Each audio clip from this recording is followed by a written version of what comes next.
Sono Gasparini Gabriele, presidente della Fondazione Ars Medica e medico ospedaliero della Regione Veneto e dell'Austria. Questo libro è stato scritto dopo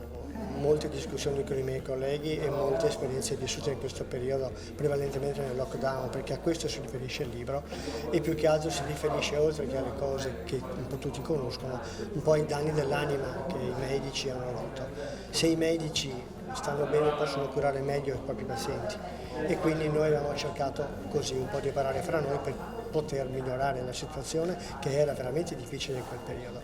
Una ulteriore epidemia da coronavirus arrivava dall'Oriente.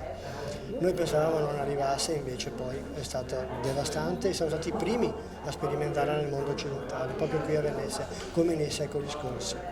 Una cosa già successa, ma molto pesante. E poi è successo quello che tutti noi conosciamo.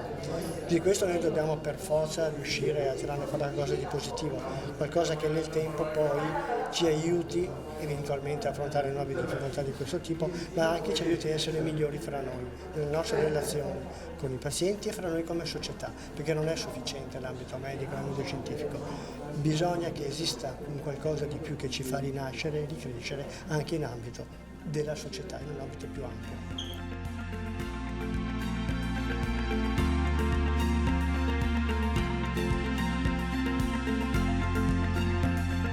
Sì, è nato perché noi volevamo fare degli eventi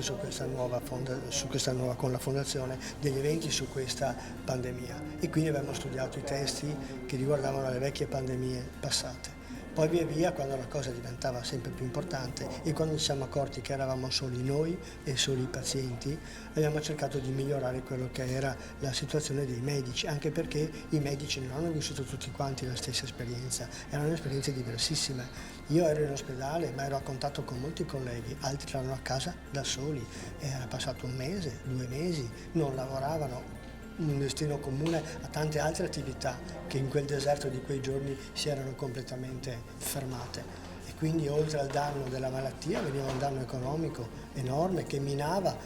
ancora di più il soccorso, perché costa anche quello, se non si lavora non si riesce a continuare, ma dovevamo preservarci da una malattia che non conosciamo nemmeno oggi.